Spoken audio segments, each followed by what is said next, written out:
बात करेंगे, जिसके लिए आज हमने एक सेशन रखा था, जो बेस्ट प्रैक्टिसेस जो मार्केट में चल रही है। ये हमने पिछली बार भी डिस्कस किया था। Just to refresh your memory, ये हमने फिर से करने की कोशिश करी है। और जो चैलेंजेस है, जैसा कि मैंने बताया, यही चैलेंजेस हैं जिसकी वजह से थोड़ा सा हमारा डिस्ट्रप्शन आया पिछले 8-10 दिन से, जो कि सैटरडे संडे तक we are trying to resolve everything, ताकि मंडे से ये बिल्कुल स्मूथ हो जाए सिस्टम। सो अभी आप कमेंट सेक्शन में जो भी आपके है, जो आपको कुछ प्रॉब्लम है या कुछ जानकारी चाहते हैं या किसी तरह का कोई कंफ्यूजन है, तो हमारी टीम है जो आपको इस पे आपको जवाब देगी। आपके जो भी क्वेश्चंस हैं आप उस पर डालते जाएं। अभी जो सर्विसेज है, जैसा कि हमने पिछली बार बताया था, कैश डिपॉजिट है, आयरिश ट्रांजैक्शन एनेबल कर दी हमने डीजीपे में, डीएमटी भी चल रहा है, माइक्रो एटीएम, जैसा कि मैंने बताया माइक्रो एटीएम कर रहे हैं, और एक बैकअप की तरह हमने रखा था कि अगर एईपीएस में कोई प्रॉब्लम आती है तो जब बैकअप हम माइक्रो एटीएम साथ में रखें। तीसरा ये पांचवा जो है वॉलेट टॉपअप, जो डिजिटल सेवा पोर्टल का वॉलेट टॉपअप है, वो आप डिजीपे के माध्यम से कर सकते हैं। अगर आप ट्रांजैक्शन करते हैं, आपके डिजीपे लेजर में बैलेंस है, तो उस बैलेंस को यूज करके आप अपना वॉलेट टॉपअप करते हैं। अगर वो डिजिटल सेवा प्लेटफॉर्म पे जाके किसी पेमेंट एग्रीगेटेड प्लेटफॉर्म से टॉपअप करते हैं, कुछ चार्जेस लगते हैं आपको, और उसमें फेलियर भी होता है, क्योंकि जो मर्चेंट है उसके यहाँ कितना ट्रैफिक है और कैसे कर रहे हैं, तो होता है। और रिफंड भी जब मर्चेंट से आता है तो हम आपको कर पाते हैं। तो ये जो डीजीपे से वॉलेट टॉपअप है, it is entirely into our control. आप इसको यूज करके अगर डिजिटल सेवा पोर्टल का टॉपअप करते हैं, तो इससे जो फेल्योर चांसेस है नेग्लिजिबल है। कुछ हो सकता है कनेक्टिविटी फेल्योर, ऐसा कुछ होता है, अगर मैसेज हमें मिल जाता है, आपका वॉलेट डेबिट हो जाता है, तो हम लोग बैक एंड पे ऑटो डेबिट, आपका auto credit digital Seva portal का कर देते हैं। तो इसमें फेल्योर नहीं होती है। अगर कुछ कनेक्टिविटी की वजह से है तो वो थोड़ा डिले हो सकता है, एक आध दिन का, पर उसमें फेल्योर नेग्लिजिबल है। आज हम बात करेंगे सीएससी पे पॉइंट। जैसा कि हमारी स्टेट टीम ने आपको कम्युनिकेट किया होगा, हम लोग इस पे कर रहे हैं सीएससी पे पॉइंट का। देखिए क्या है, हमारे बहुत सारे जो वीएलईज हैं काम कर रहे हैं, बहुत बढ़िया काम कर रहे हैं, हमने रिकॉग्नाइज भी किया है बहुत लोगों को। और अभी हम भी और भी ये इंसेंटिव्स, रिवार्ड्स, ये सब जो लेके फिर से आएंगे। पर क्या होता है कि हमने जो देखा है, हम मार्केट में हमारी कोई ब्रांडिंग वहां पे नहीं है। किसी को पता नहीं कि यहाँ पे ये सीएससी का कोई फाइनेंशियल एक्सेस पॉइंट है, जहाँ पे फाइनेंशियल सर्विसेज जो अवेल की जाती हैं, या कोई भी बैंकिंग सुविधा यहाँ से मिल सकती है। तो अभी सरकार ने भी बहुत जगह ये हमारे जो डीजीपे पॉइंट है, अपने जो जनधन दर्शक एक एप्लीकेशन है सरकार का, जिसपे लोग जाके उस ऐप पे फाइंड आउट कर सकते हैं वीएलईज को, और जो अपने बीसीज होते हैं, तो उस पे हम लोग अपडेट करते हैं जितने भी वीएलई डीजीपे में एक्टिव हैं। तो अगर आप लोग एक्टिव हैं और ब्रांडिंग ऐसा कुछ नहीं है, तो आपका खुद का भी जो एक परसेप्शन है लोगों सरकार का कि एसएससी वीएलई बहुत बढ़िया काम करते हैं, इसे सुविधाएं देते हैं, वो अच्छा नहीं होगा। तो इसलिए ब्रांडिंग प्रॉपर, जो हम लोग बार बार बताते हैं कि आपको किस तरह का अरेंजमेंट रखना चाहिए अपने सेंटर में, किस तरह की कॉन्फिडेंशियलिटी रखनी चाहिए कस्टमर की, वो सब चीजें बहुत जरूरी है। क्योंकि अब गवर्नमेंट भी सीएससी की तरफ देख रही है कि CSC as a network financial services गांव में देने के लिए एक सक्षम नेटवर्क है, एक कैपेबल नेटवर्क है, और इसका यूटिलाइजेशन हो। सो इसलिए आप हम लोग चाहते हैं कि सभी सीएससी जो डीजी पे कर रहे हैं, वो सीसी पे पॉइंट जो बैनर आप देख रहे हैं, इसमें सभी को हमने सर्कुलेट किया हुआ है। अपने स्टेट टीम से करके इसका फाइल लेके एक बैनर बना के अपने सेंटर पे जरूर लगे, ताकि ब्रांडिंग दिखे कि यहाँ पे सीसी का फाइनेंशियल एक्सेस पॉइंट है, डीजी पे यहाँ पे चलता है। अब इसमें जो सर्विसेज हैं, आप तो डीजी पे की जानते हैं। सीसी पे पॉइंट के लिए जरूरी चीजें क्या है, जो ब्रांडिंग की बात करी मैंने, सेंटर पे एक ब्रांडिंग होनी चाहिए, एईपीएस आपके पास है, माइक्रो एटीएम आपकी जो मशीन है, कार्ड मशीन होनी चाहिए, ताकि अगर कोई ट्रांजैक्शन करने आता है तो आपके पास दोनों ऑप्शन अवेलेबल हो। आइरिस आइरिस हो, आइरिस में इसलिए हम कहते हैं कि फिंगरप्रिंट में ऑथेंटिकेशन रेट थोड़ा कम है as compare to iris. Specially गांव में जो खेतों में काम करते हैं जो लोग, हमारे जो किसान हैं, या डेली वेजर्स हैं जो काम करते हैं, छोटे छोटे जो बिजनेस यूनिट्स हैं गांव में, जैसे ईंट के भट्टे हैं, तो उनकी मिनीशियस मिट जाती हैं, उनके जो हाथ की जो रेखाएं होती हैं मिट जाती हैं, जो कि जब ऑथेंटिकेशन में फेल्योर का रीजन होती हैं। फेल हो जाती ट्रांजैक्शन क्योंकि ऑथेंटिकेशन नहीं हो पाता। तो इसलिए आइरिस एक बहुत अच्छा ऑप्शन है क्योंकि आंखें तो जैसी हैं वो रहेंगी और जो आइरिस आपका कैप्चर करता है जो मशीन होती है आइरिस मशीन और उसमें ट्रांजैक्शन सक्सेसफुल रेट जो ऑथेंटिकेशन का सक्सेसफुल रेट है बहुत ज्यादा है। तो हम एडवाइस करते हैं सभी वेरियस को कि अपने यहाँ आइरिस भी रखे जो पे पॉइंट्स है। प्रिंटर अभी आपने देखा होगा थर्मल प्रिंटर हम लोग ने किया था बहुत नॉमिनल कॉस्ट पे मार्केट से बहुत सस्ता हमने ढूंढ के ले आके और हमने उसको किया था। उसको भी आप लोग यूज करें उसमें प्रिंटिंग बहुत सस्ती होती है as compare to normal printer.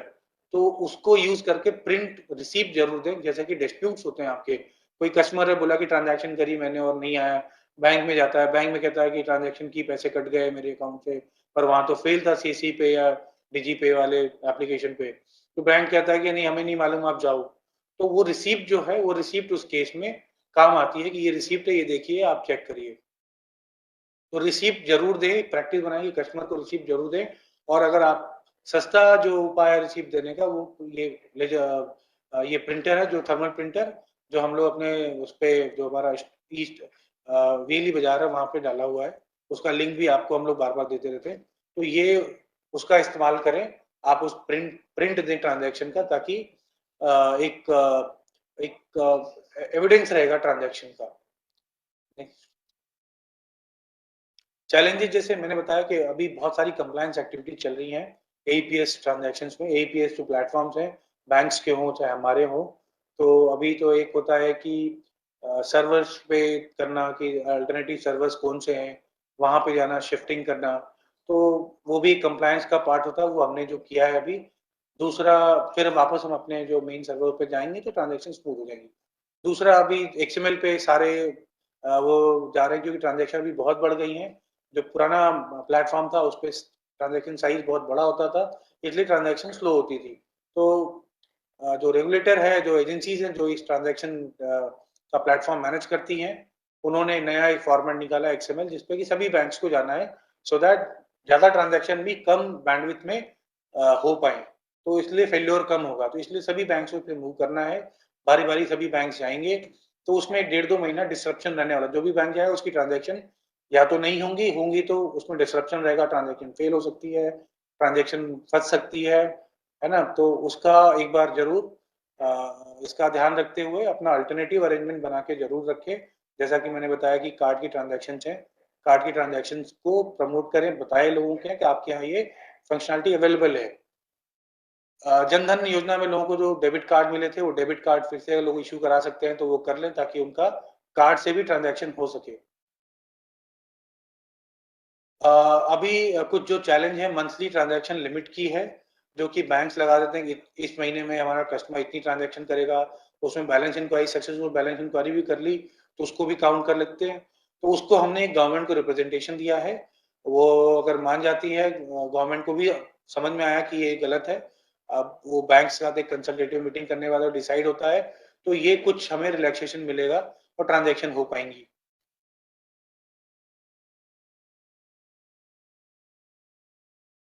अभी हमने कैश डिपॉजिट जैसा कि पिछली बार बताया था हमने कैश डिपॉजिट लाइव कर दिया। कुछ बैंक्स आए थे बट कुछ रिकंसिलिएशन इशू है जो भी उनका टेक्निकल बग था सभी टेस्टिंग में थे पायलट फेज में। तो सारे एक एक करके वापस चले गए क्योंकि उनको अपना सेटल करना था वापस से फिर बैंक्स आ रहे हैं गवर्नमेंट ने भी सभी बैंक्स को मैंडेटरी किया कि अपने डिपॉजिट ट्रांजेक्शन एनेबल करें। तो डिपॉजिट ट्रांजेक्शन भी एनेबल किया जा रहा है सिस्टम में और काफी बैंक्स वापस आ गए हैं। अभी बैंक्स की लिस्ट हम नेक्स्ट स्लाइड में दिखाएंगे आपको।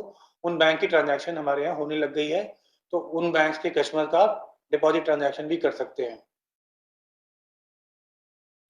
जब भी कोई ट्रांजैक्शन करते हैं डिपॉजिट की आपको सक्सेसफुल मैसेज मिलता है आपकी स्क्रीन पे तो कैश जरूर ले लें भले कस्टमर के बैंक में होता है नहीं होता है।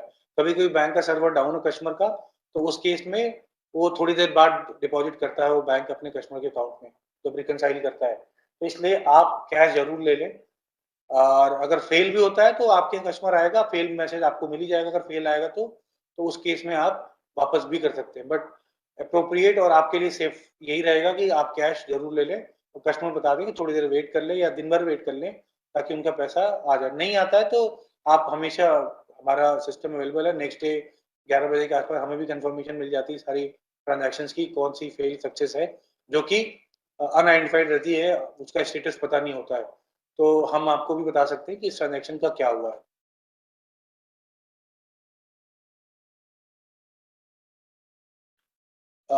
अभी ये जो लिस्ट आपकी स्क्रीन पे दिख रहा होगा, ये बैंक्स हैं। मेजर बैंक्स में आपका कुछ ग्रामीण बैंक है, उड़ीसा का ग्रामीण बैंक है, इक्विटास बैंक है, चैतन्य गोदावरी बैंक है, पंजाब एंड सिंध बैंक है, यूनियन बैंक की ट्रांजैक्शन हो रही हैं, तेलंगाना ग्रामीण बैंक है, आंध्र प्रदेश ग्रामीण विकास बैंक है, सेंट्रल बैंक ऑफ इंडिया है, कर्नाटका बैंक है, सिटी यूनियन बैंक है, जम्मू एंड कश्मीर बैंक है, फिनो पेमेंट्स बैंक है, एयू स्मॉल फाइनेंस बैंक है, इंडिया पोस्ट पेमेंट बैंक है और एयरटेल पेमेंट बैंक है, जिनकी ट्रांजैक्शन हो रही हैं।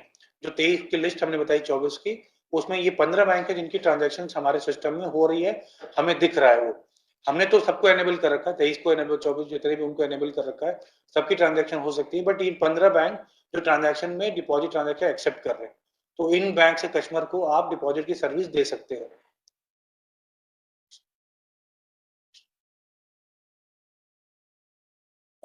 एक चीज और बताना चाहूंगा कि जब आप ट्रांजैक्शन करते हैं डिपॉजिट में, अभी डिपॉजिट उतना स्टेबल नहीं है, तो आप भी थोड़ा ध्यान से करें। अगर आपको फेलियर ज्यादा आ रहा है, थोड़े दिन वेट कर लें, उसके बाद स्टार्ट करें, तो ट्रांजैक्शन होगी। कुछ अभी जैसे कुछ कुछ बैंक में जैसे तुरंत पैसे नहीं जाते हैं, तो रिकंसिलिएशन इश्यूज भी हैं कुछ बैंक्स में, तो वो थोड़े पैसा, वो ऐसा नहीं कि वो फंस जाता है, पैसा बैंक एक दो दिन बाद जब रिकंसाइल करते हैं अपनी वो ट्रांजैक्शन, तब कस्टमर अकाउंट में क्रेडिट करते हैं। तो ये थोड़ा चैलेंज है, ये ठीक हो जाएगा। अब जैसे फ्रॉडलेंट ट्रांजैक्शंस है, फ्रॉडलेंट ट्रांजैक्शंस कैसे अवॉइड करें, कैसे बचें, तो इसके लिए अभी हमने देखा है बहुत सारे चार्जबैक्स आते हैं, जिसमें एक कुछ जगह कुछ लोग मिलके एक अपना एक गिरोह सा बनाया है, एक गैंग सा बनाया है, जिसमें वो लोग कहीं से कहीं ना कहीं से कस्टमर का आधार कैप्चर करके और अपना बायोमेट्रिक अपडेट करके ट्रांजैक्शन करते हैं, और उसमें क्या होता है, चार्जबैक्स आते हैं और हमारे रियली नेगेटिव फ्रॉडलेंट लिस्ट में चले जाते हैं पीछे के। तो वो बिना गलती के एक तरह का एक डिस्क्रेडिट है हमारे वीएलई के लिए। तो उसके लिए एक सबसे अप्रोप्रिएट तरीका है, जब भी किसी का ट्रांजैक्शन करें, उसको बोलें कि अपना आधार आप दिखाओ। बिना आधार आपको लेना नहीं, बट देखना है कि उसकी फोटो उसमें मैच कर रही है कि नहीं कस्टमर की। तो बिना उसके, जिसको आप जानते हैं ठीक है, पर कोई अननोन कस्टमर आता, बिना आधार का उसका आइडेंटिफिकेशन किए, उसको पहचाने, उसकी फोटो आइडेंटिफाई किए, आप ट्रांजैक्शन मत करें, मना कर दें ऐसे कस्टमर्स को। इसमें अगर उसने कुछ डिस्प्यूट करा, किसी का ऐसा किया हुआ है, तो आपको बार चार्जबैक्स आएंगे आपसे, बैंक्स रिकवरी कर सकते हैं, इसका हमेशा ध्यान रखें। दूसरा, आप जब भी ट्रांजैक्शन करते हैं, तो जैसा हमने बार बार बताया, पहले भी बताया, अपना रजिस्टर खुद का जरूर मेंटेन करें, जिसमें कि कॉन्फिडेंशियल इन्फॉर्मेशन जैसे आधार, ये सब की इन्फॉर्मेशन मत लें, बट कस्टमर का नाम, नंबर, ये सब चीजें ले, ताकि कोई डिस्प्यूट, किसी तरह का ट्रांजैक्शन जिसका डिलेड रिस्पॉन्स है, बाद में आता है आपको, तो उनको फोन करके बता सकें, और उनका कैश अगर विड्रॉल किया है तो उसको कैश हैंड ओवर कर सकें, डिपॉजिट है तो उसको बता सकें कि आपका ट्रांजैक्शन सक्सेसफुल हो गया है, आप चेक कर सकते हैं। तो ऐसी चीजें, ऐसी प्रैक्टिस जरूर फॉलो करें। सिग्नेचर जरूर ले कस्टमर से, एक्सेप्टेंस की उसने ट्रांजैक्शन किया है। अभी मैंने देखा कुछ वेली हमारे, जिन्होंने अपने सेंटर में सीसीटीवी कैमरे भी लगा रखे हैं, उनके यहाँ डिस्प्यूट आए तो उन्होंने प्रूफ दिया, और उसमें फिर कस्टमर का जो था इंटेंशनली जो उसने किया था ऐसा कि डिस्प्यूट रेज कर दूंगा और मुझे मिल जाएगा पैसा, वो बच गया हमारा वेली। तो इसी तरह आप भी करें, अगर आप कर सकते हैं, आप अगर उसमें समर्थ हैं, तो अपने सेंटर में सीसीटीवी कैमरा जरूर लाएं, ताकि ऐसे जो लोग हैं जो डेलिबरेट फ्रॉडलेंट ट्रांजैक्शन करते हैं या सिस्टम को अब्यूज करते हैं, उनको हम लोग पकड़ सके, उनका आइडेंटिफाई कर सके, और उनके अगेंस्ट भी हम एक्शन ले सके, लीगल एक्शन, या आप ही ले सके, पुलिस में भी ऐसा है तो आप बोले ऐसे लोग करते हैं तो।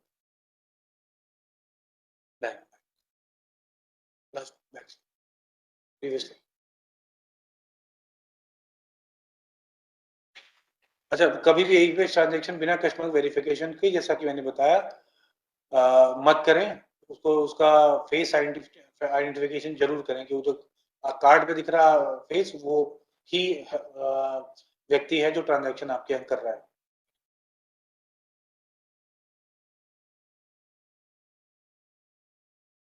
अभी डीएमटी में कुछ इश्यूज थे।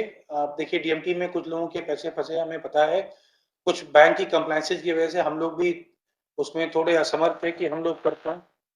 तो अभी हमने एक किया है, एक डिसीजन लिया है, हमने रिस्क लिया है कि हम अपने सभी वेरीज का, जैसा जिनका ऐसा फंसा हुआ बहुत टाइम से पैसा, उनका हम रिफंड करेंगे और बैंक से हम फिर अपना रिकवर करते रहेंगे वो पैसा। तो ये मंडे के पहले पहले हम कोशिश करेंगे कि सबका रिफंड हो जाए। तो ये जो आपकी प्रॉब्लम है, अगर कोई कस्टमर है जो आ रहा है, तो आपकी ये परेशानी दूर करते हैं। पर सिस्टम जो कंप्लायंस है उसकी तरीके से करेंगे बहुत टाइम लगेगा। ये सीएससी में हम लोग अपने रिस्क पे ये आपका जो जो भी रिफंड है वो इनिशिएट करके हम आपको दे देंगे। एक अभी माइक्रो एटीएम का हम लोग विंडोज वर्जन पे भी काम कर रहे थे, वो भी अब जो नया वर्जन आएगा उसमें हम डेस्कटॉप पे भी, जो लैपटॉप पे जो वर्जन है विंडोज का, उस पे ये माइक्रो एटीएम का भी चला देंगे। हमारे बहुत सारे वेरीज की एक डिमांड थी कि वो विंडो अपना लैपटॉप पे ही डीजीपे चलाते हैं, तो वो लोग फिर माइक्रो एटीएम से ट्रांजैक्शन लैपटॉप पे भी कर पाएंगे। सो माइक्रो एटीएम की सर्विस ये आपको सभी वीएलईस को पता ही होगी। माइक्रो एटीएम कहाँ से ऑर्डर करना है, 2100 रुपीज में आप माइक्रो एटीएम ऑर्डर कर सकते हैं और उसका स्पेसिफिकेशन आप स्क्रीन पे देख सकते हैं। ये वीएलई बाजार जो सीएससी बाजार है वहां पे जाके आप जो लिंक दिख रहा है स्क्रीन पे, उस लिंक पे जाके आप ये माइक्रो एटीएम ऑर्डर कर देंगे। एक हफ्ते के अंदर हम कोशिश करते हैं आपको पहुंच जाए। लॉजिस्टिकल डिपेंडेंस है, जो हमारी कोरियर पार्टनर्स हैं या पोस्ट है, तो अगर कोई ऐसा कुछ जोग्राफिकल चैलेंज नहीं है तो विद इन अ वीक, अभी जो हम लोग हमने देखा है, वी हैव एनश्योर्ड कि एक हफ्ते में सभी वेलीज को ये मिल गई थी डिवाइसेस। सो आप, जैसा कि मैंने बताया, एईपीएस का एक बैकअप तैयार करिए ताकि आपके यहाँ ट्रांजैक्शन कोई आता है, अगर एईपीएस नहीं तो कार्ड से आप ट्रांजैक्शन कर पाए उसकी। तो माइक्रो एटीएम ट्रांजैक्शन का प्रोसेस फ्लो है ये। आप जो ऑर्डर करते हैं, पहले कैसे ऑर्डर करेंगे, एक्टिवेट करेंगे, तो वीएलई बाजार जो कि लिंक आपको दिखाया था, जो आप स्क्रीन पे देखते हैं, ये लिंक दिख रहा है। इस लिंक से आप माइक्रो एटीएम ऑर्डर कर सकते हैं। आपको मिलने के बाद माइक्रो एटीएम सर्विस 2 ऐप आपको इंस्टॉल करना है अपने सिस्टम में, और अपने पिन पैड, जो माइक्रो एटीएम डिवाइस आपको मिली है उसको पिन पैड भी बोलते हैं, उस पिन पैड को अपने मोबाइल फोन से, अभी जैसा बताया कि मोबाइल फोन पे चल रहा है, आप मोबाइल फोन से उसको पेयर कर दीजिए थ्रू ब्लूटूथ। आपका जब लैपटॉप पे भी चल जाएगा आपका माइक्रो एटीएम, तो उस पर भी आप पेयर कर सकते हैं वायर से भी और ब्लूटूथ से भी। अब इसमें कौन कौन सी ट्रांजैक्शन होती है, उसमें अभी कार्ड से, एटीएम कार्ड से कैश विड्रॉल और बैलेंस इंक्वायरी, दो तरह की ट्रांजैक्शन आप कर सकते हैं। डूज एंड डोंट्स आप सबको पता होगा क्या करना है, बहुत टाइम से सब लोग काम कर रहे हैं। जो नए लोग हैं उनके लिए मैं स्पेशली बताना चाहता हूँ कि क्या करना चाहिए। सो जब भी कोई ट्रांजैक्शन होती है कैश विड्रॉल की, तो आप कस्टमर को कैश उसको हैंड ओवर करेंगे और कोशिश करें कि सबको एक रिसीप्ट जरूर दें ताकि फ्यूचर डिस्प्यूट में वो आपके काम आए। जैसे हम कहीं मर्चेंट लोकेशन पे ट्रांजैक्शन करते हैं, किसी मॉल में या किसी दुकान पे, तो दो स्लिप निकलती है, एक स्लिप आप, वो दुकान वाला अपने पास रखता है, एक स्लिप आपको दे देता है। वैसे ही कोशिश करें आप भी दो स्लिप निकाल के अपने पास रखें अपने रिकॉर्ड के लिए, ताकि कोई इसमें डिस्प्यूट आता है तो आप उसको कायदे से हैंडल कर पाए। अपना डेली का जो ट्रांजैक्शन रिकॉर्ड है वो रखें अपने रजिस्टर में, और उसमें कोई भी कॉन्फिडेंशियल, जैसे पिन और कार्ड का नंबर ना रखें कस्टमर का, वो इलीगल है, अनएथिकल है, ऐसे काम नहीं करें। आप जो इन्फॉर्मेशन है, ट्रांजैक्शन का रेफरेंस नंबर, कस्टमर का डिटेल, जैसे कि उसका नाम और नंबर लिख लें, ताकि कुछ ऐसी इन्फॉर्मेशन उसको देनी तो आप दे पाए। जब भी आप माइक्रो एटीएम ऑर्डर करते हैं तो अपना नाम सही रखें, उसमें अपना पता सही रखें। बहुत सारे केसेस में ऐसा होता है कि नाम और पता गलत होने या पिन कोड गलत होने से डिवाइसेस हमारे पास वापस आ जाती हैं, तो फिर उसमें हमें फ़ोन करके पता करना पड़ता है। तो वो टाइम वेस्ट ना हो, आपको भी टाइम से मिल जाए, इसलिए जब डिवाइस ऑर्डर करते हैं आप जाके सीएससी बाजार पे, तो अपना डिटेल सही दें, अपना पर्सनल डिटेल और एड्रेस वो आप सही से मेंशन करें, तो आपको डिलीवरी लेने में कोई प्रॉब्लम नहीं होगी। जो माइक्रो एटीएम डिवाइस है, ये एक गाइडलाइन है, एटीएम गाइडलाइन जो आरबीआई की है, उस गाइडलाइन के अंतर्गत इसमें कुछ सिक्योरिटी फीचर्स लगाए गए हैं। तो अगर आप इसको ध्यान से इस्तेमाल नहीं करते हैं, थोड़ा डेलिकेटली इस्तेमाल नहीं करते हैं, जैसे मान लिया किसी ने रफली कहीं फेंक दिया, गिर गया, फेंका मतलब कि कहीं तेजी से रख दिया, कहीं हाथ से छूट के गिर गया, तो इसमें एक सर्टेन लेवल ऑफ वाइब्रेशन पे डिवाइस अपने आप को टेम्पर कर लेती है, अपने आप को बंद कर देती है, डिवाइस अपने आप को लॉक कर देती है, कोई और मिसयूज ना कर पाए। जैसे एटीएम में कोई हथौड़ा मारे तो एटीएम मशीन भी ऐसे करती है, वो सेफ्टी के लिए होता है, सिक्योरिटी गाइडलाइंस है, वो कोई एरर नहीं होता है डिवाइस में। और दूसरा, इस डिवाइस को आप कहीं और किसी और बैंक की एप्लीकेशन में, किसी और कंपनी के एप्लीकेशन में अगर कनेक्ट करने की कोशिश करेंगे तो भी ये डिवाइस अपने आप को टैंपर कर लेगी, कंसिडरिंग कि कोई फ्रॉडुलेंट काम करने की कोशिश कर रहा है। तो थोड़ा डेलिकेटली हैंडल करें और इसको कहीं मिसयूज ना करें, कहीं और किसी डिवाइस में, किसी दूसरी एप्लीकेशन में कनेक्ट करने की कोशिश ना करें। तो आपको, और ये ऐसा प्रॉब्लम है जो फिजिकली होता है, रिमोटली नहीं होगा, तो आपको फिर वो डिवाइस भेजनी पड़ती है, हमारा जो डेस्टिनेशन लोकेशन मेंशन रहता है वहां पे, फिर वहां से वो रीसेट होके फिर आपके यहाँ जाती है। तो इस वजह से उसका थोड़ा ध्यान रखें। क्या नहीं करना है, अपनी खुद की आईडी से करिए, किसी और की आईडी से मंगाने की मत कोशिश करिए, क्योंकि जो मशीन जाती है माइक्रो एटीएम की, वो मैपिंग होके जाती है आईडी से और सारी डिटेल्स के साथ। तो अगर किसी और के साथ ऑर्डर करेंगे तो उसके ही से जो किसी और के वाली आईडी से आपने ऑर्डर किया तो उसी के जो भी डिटेल है, वाली डिटेल उससे ही ये मैप होगी, और फिर आप उसको चेंज नहीं कर पाएंगे। कस्टमर का कार्ड नंबर और इमेज सेव ना करें, ये गलत है, ये इलीगल है, अनएथिकल है, ऐसे काम नहीं करें। किसी से पिन आप मत मांगे, कस्टमर को ही बोले पिन डालने के लिए मशीन में, आप खुद ना डालें।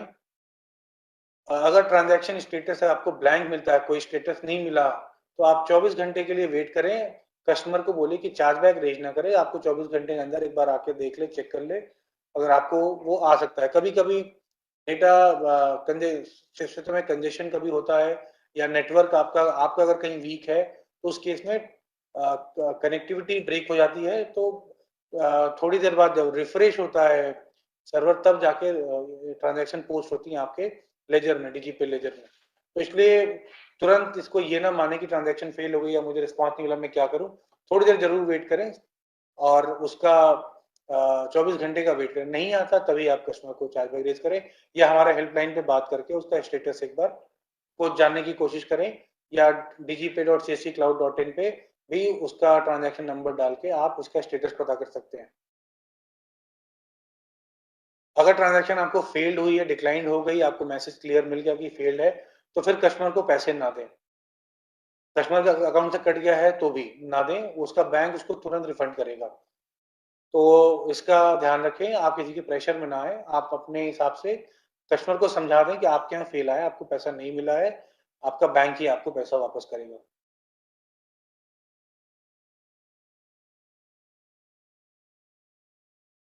कोई software, external software micro ATM पे ना डालने की कोशिश करें, नहीं तो ये अपने आप को फिर से वही जो बताया मैंने टैंपर कर लेगी, जिससे आपको परेशानी होगी, आपको दोबारा भेजना पड़ेगा, उसको ठीक करके फिर हमें आगे आपको भेजना पड़ेगा। और अपनी डिवाइस किसी और को ना दें, नहीं तो मिसयूज होगा तो उसकी जिम्मेदार आप होंगे। इसलिए अपनी खुद की सेफ्टी के लिए डिवाइसेस किसी को ना दें। डोमेस्टिक मनी ट्रांसफर, जैसा कि आपको बताया, 3 लेग में होता है। पहले आप रेमिटर को रजिस्टर करते हैं उसके मोबाइल से, उसका आप मोबाइल नंबर से उसका एक प्रोफाइल क्रिएट करते हैं, उसका नाम, एड्रेस सब डालते हैं इसमें, और उसके वो जब रजिस्टर करते हैं उसको ओटीपी आती है, ओटीपी से वेरीफाई करके आप उस रेमिटर को रजिस्टर करते हैं। फिर रेमिटर को पूछते हैं कि आपको अभी ट्रांजैक्शन करना है, तो वो बताएगा हाँ, तो उसके बेनिफिशियरी को ऐड करते हैं। वो भी बेनिफिशियरी भी ओटीपी से ऑथेंटिकेट होगा कस्टमर के। ओटीपी ऑथेंटिकेशन को आप कभी उसको एक सिस्टम में कुछ ऐसा डिसरप्टिव फीचर ना ले। वो इसलिए होता है कि कस्टमर ने एक्सेप्ट किया है आपको ओटीपी देके कि ये जो डिटेल्स हैं वो सही है, तो वो आपकी आपके सेफगार्ड के लिए है। ओटीपी से आप हमेशा उसमें बताएंगे कस्टमर के द्वारा दी गई वो इंफॉर्मेशन है। सो ensure that you do registration with OTP only। Customer को भी बताएं कि ये प्रोसेस है आपकी सेफ्टी के लिए, कहीं अगर मुझसे गलती हो गई तो नुकसान हम दोनों का हो सकता है। तो कस्टमर को इसके लिए थोड़ा सा अवेयर करें और उसका फिर रजिस्ट्रेशन करें। फिर आप मनी ट्रांसफर में जाते हैं, और अगर सेम डे अगर एक बार ओटीपी से वेरीफाई हो गया बेनिफिशियरी, तो आप ट्रांजैक्शन कर सकते हैं। अगली बार आता है तो आपको फिर एक बार ओटीपी से लॉगिन करके कस्टमर ऑथेंटिकेट करके ट्रांजैक्शन करनी पड़ती है, फिर आपको 2 बार ओटीपी नहीं आएगी, एक ओटीपी से आपका ट्रांजैक्शन हो जाता है।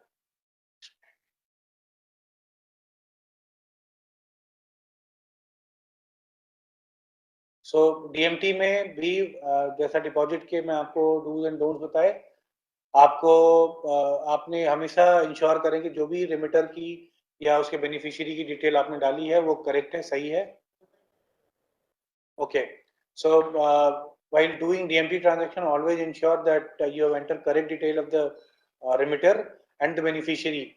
Before completing the transaction or submitting the form, always take confirmation from the customer that whether that detail which he has given is correct or not. Show him on the screen that these are the details, please check. So once he confirms, so then only submit the form and register remitter and beneficiary. जब when you are doing transaction, always enter correct amount. Ensure ask customer to confirm the amount whether that amount is correct which you have entered in the form. आपका उसमें validation का भी option है, आप customer का account भी validate कर सकते हैं, जो बेनिफिशियरी अकाउंट वैलिडेट कर सकते हैं कस्टमर के थ्रू. Always take cash once transaction is successful, और also take 1% charge against the transaction. So if you are doing transaction of 5,000, 50 rupees is the charge and 10 rupees the minimum charge. If somebody is doing transaction of 100 rupees, then 1% will be 1 rupee, but you'll have to take 10 rupees, which is minimum amount for that transaction. So always take either 1% or rupees 10, whichever is higher.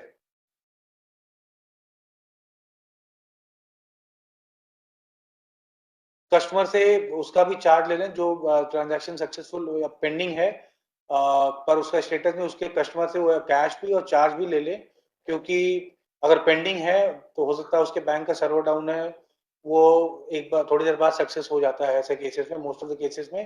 तो charge ले लें और transaction through करें. Transaction अगर कल को fail भी जाती है तो जो रिटर्न आता है अमाउंट, वो जो ट्रांजैक्शन चार्ज है और प्रिंसिपल अमाउंट दोनों के साथ वापस आता है, तो वो आप वापस कर सकते हैं कस्टमर को, including the charge. In case final status is failed, for pending transaction generate OTP to get the refund.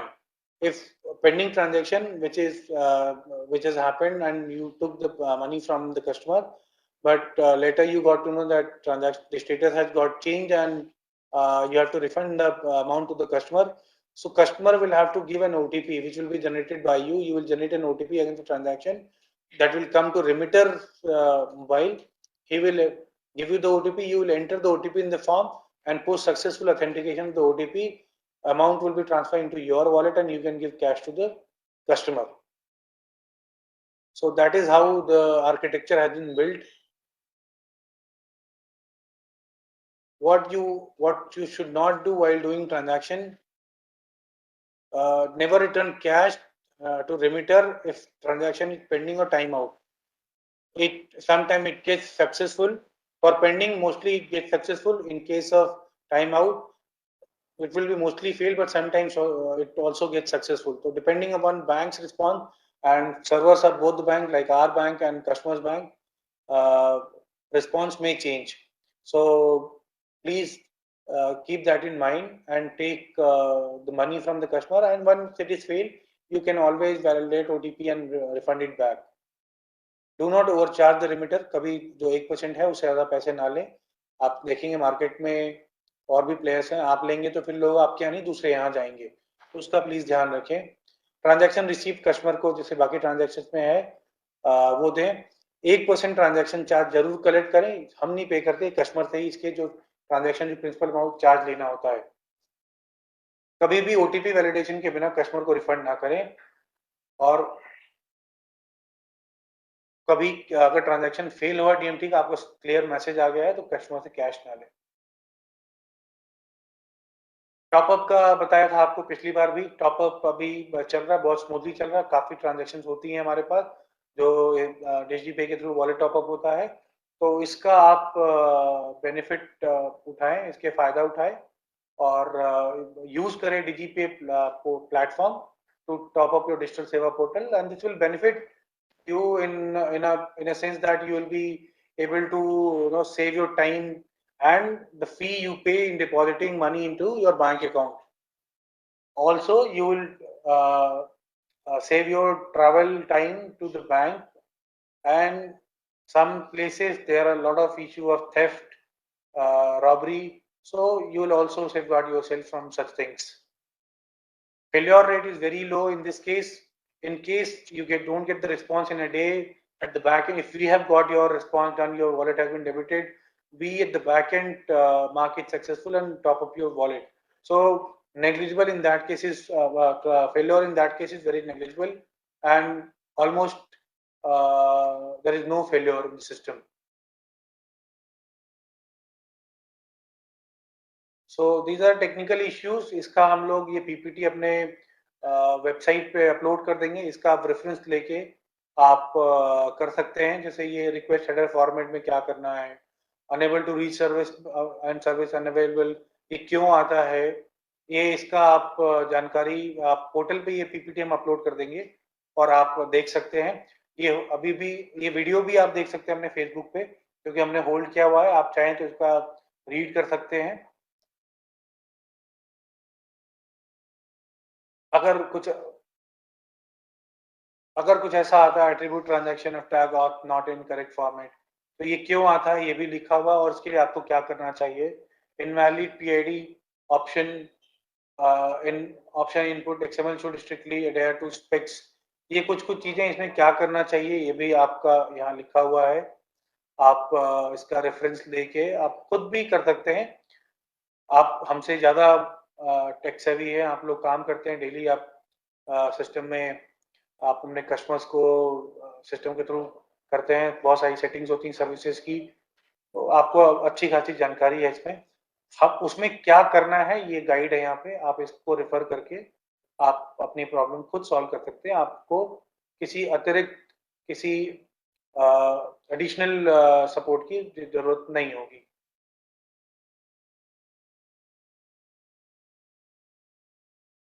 Dos and don'ts में जैसा पिछली बार बताया था हमने, अपना सैनिटाइज करके रखे, सेंटर साफ सुथरा रखें, उसका लुक ठीक रहे, ब्रांडिंग होनी चाहिए सभी सेंटर्स पे CSC पे पॉइंट वाली. ये जो बैनर है आपने स्टेट टीम से या अपनी डिस्ट्रिक्ट टीम से ले लें, ये बैनर लगाएं सो दैट लोगों को पता हो कि आपके यहाँ सर्विस अवेलेबल है, जो बैनर हमने शुरू में दिखाया था. एंड नेवर आस्क कस्टमर्स आधार और VID. ask customer to share whichever they are comfortable with, and only take number, don't take their Aadhaar completely at your end, don't take copy of that. So please avoid such practices. Ask customer to share bank name where his Aadhaar is linked with account, so customer should know it, otherwise there will be failure of the transaction. One more information I would like to give you, that the last updation, last seeding of the bank account will be the account where customer can do transaction. Transaction receipt भी जरूर दें customer को, उसको भी satisfaction होता है customer को, और आपको भी डिस्प्यूट से यू कैन सेव योरसेल्फ. तो जब आप कैश देते हैं तो आप इंश्योर करें कि कस्टमर का सारा डिटेल, ट्रांजैक्शन डिटेल आपने रख लिया है और कस्टमर से सिग्नेचर ले लिया है कि उसको उसका कैश मिल गया है. ये आपको इससे बचाने में हेल्प करेगा. कई डिस्प्यूट होता है, जैसा मैं बार बार बता रहा हूँ, डिस्प्यूट हैंडल करने के लिए आपको कुछ चीजें करनी चाहिए ताकि आपने कोई रिकवरी का कोई सिनेरियो क्रिएट ना हो. अपना सही बैंक डिटेल अपडेट करें डिजिटल सेवा पोर्टल पे, जिसमें अगर इन केस आपको जो एग्जिस्टिंग बैंक डिटेल है उसमें पेमेंट नहीं आ रही प्रॉपरली या बार बार बाउंस बैक हो जाती है, तो उस केस में आप जो बैंक अकाउंट आपका कोई दूसरा है उसको लिंक करें डिजिटल सेवा पोर्टल में. एक चीज और ध्यान रखें कि ये जो अकाउंट हो करेंट अकाउंट हो, और बैंक्स में जरूर बात करें कि आप BC हैं, सर्टिफिकेट लेके स्टेट टीम से. अगर बैंक वेवर कर देता है तो एज अ BC अकाउंट खोलें और 194N जो TDS का करता है उसका भी वेवर ले लें. इसके अलावा अभी अपना अगर जो 194N का जो इश्यू आता है उससे बचने के लिए अपना ITR जरूर फाइल करें, तो आप 1 करोड़ रुपए तक का ट्रांजैक्शन कर सकते हैं without any such regulatory compliance. So if you have filed your last 3 years ITR, you will be safeguarded by 194N implication. आप आइरिस स्कैनर यूज करें बेटर ऑथेंटिकेशन की, जैसा आपने बताया, और ब्रांडिंग हमने सेंटर पे जरूर लगाएं, जैसा कि हमने ब्रांडिंग अभी शेयर किया है। आइरिस भी लगाएं, पिन पैड लगाएं और प्रिंटर रखें, जिससे कि आप लोगों को प्रिंट आउट भी देख सके ट्रांजैक्शन। तो एक कंप्लीट सेटअप होगा, एक प्रॉपर फाइनेंशियल एक्सेस पॉइंट, जहाँ पे एक स्टैंडर्ड फॉर्मेट है, एक standard way of doing financial transaction है, and people will also like that experience. So for that customer experience बहुत जरूरी होता है, बहुत इंपॉर्टेंट होता है। कस्टमर का एक्सपीरियंस अच्छा है तो बार बार आपके यहाँ ही आएगा, भले कुछ लोग और आए, कुछ भी उनको बोले, पर एक बार एक्सपीरियंस होने के बाद, अच्छा एक्सपीरियंस है तो लोग आपको किसी चीज के लिए पे करने के लिए भी मना नहीं करते, उनको बुरा नहीं लगता। तो इसलिए जब आप कस्टमर एक्सपीरियंस अच्छा करेंगे तो और भी जो सर्विसेज हम लेके आएंगे उसमें आपको बेनिफिट ही मिलेगा। आपको क्या नहीं करना है, कस्टमर की पर्सनल डिटेल उसकी कंसेंट के बिना नहीं लेनी है। कैश बिना सक्सेस मैसेज के बिना कैश उसको वापस नहीं करना है विड्रॉल की ट्रांजैक्शंस में। डिपॉजिट में बिना सक्सेस रिस्पॉन्स के आपको डिपॉजिट नहीं लेना है। पेंडिंग चलेगा तो आपको लेना है, पर अगर फेल्ड आता है तो डिपॉजिट का कैश नहीं लेना है कस्टमर से। इन केस ऑफ डिपॉजिट, जब तक आपको रिफंड लेजर नहीं है, आप रिफंड ना करें। डीएमटी ट्रांजैक्शन में विदाउट ओटीपी वैलिडेशन कस्टमर को वापस ना करें पैसे। और अगर ट्रांजैक्शन फेल कंप्लीट, आपको क्लियर मैसेज आ जाएगा डीएमटी में, तो कैश कस्टमर से ना लें।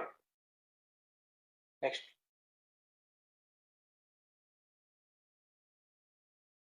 तो बेस्ट प्रैक्टिस है, जैसा कि मैंने बताया, बेसिकली जो हम लोग बता ही रहे थे कि एक सेंटर को एक स्टैंडर्डाइज में हम लोग करना चाहते हैं। जितने भी डीजीपे सेंटर्स हैं उनको एक स्टैंडर्डाइज, उसमें सीएससी पे पॉइंट बोलेंगे हम लोग, और एक स्टैंडर्ड बोर्ड होगा सबके पास।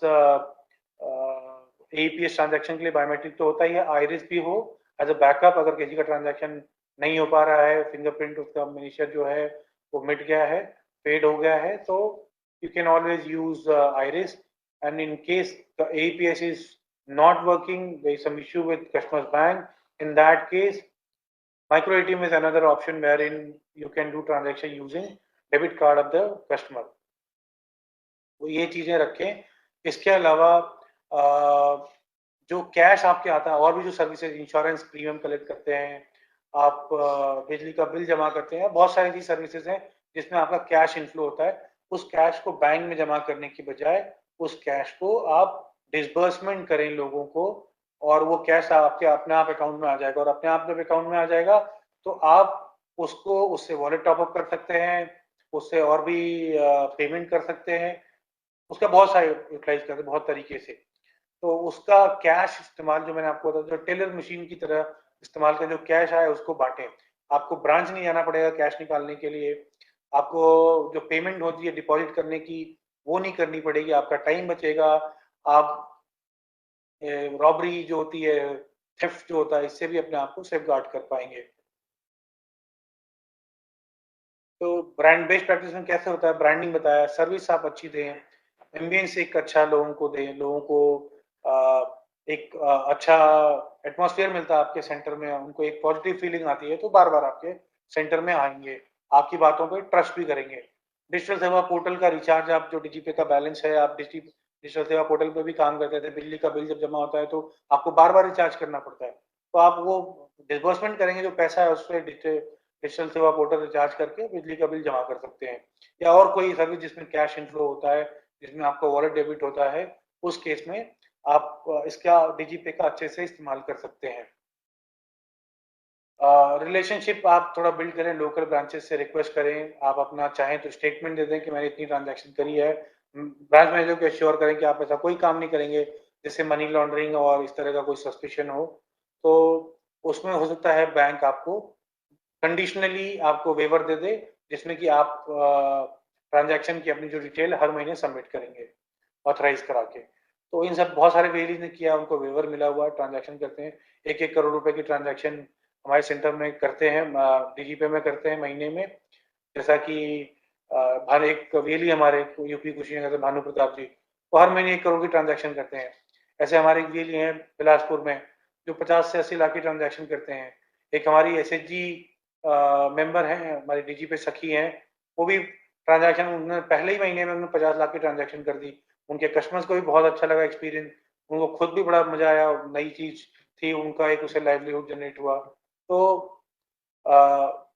लोकल ब्रांच में आपका रिलेशन से आपको कैश अवेलेबल हो सकता है, ब्रांच को भी आप बोले कि हम आपको सपोर्ट करेंगे जैसे भी हो सकता है। तो इस तरह आप अपना रिलेशनशिप बिल्ड करके आप ये कैश अवेलेबिलिटी, कैश मैनेजमेंट कर सकते हैं। So thank you so much to all our VLEs who had been there with us. I know there have been some disruption. Despite that, you had been with us. You have been working with us. You trusted us. So on behalf of entire organization, I am very thankful to all of you, and we'll keep meeting this way. If possible, we will also meet physically sometime someday. But have trust on us, and whatever issues which are there, we are trying our best to resolve those. And the recent challenges which are there will be resolved by this weekend. Thank you for bearing with us.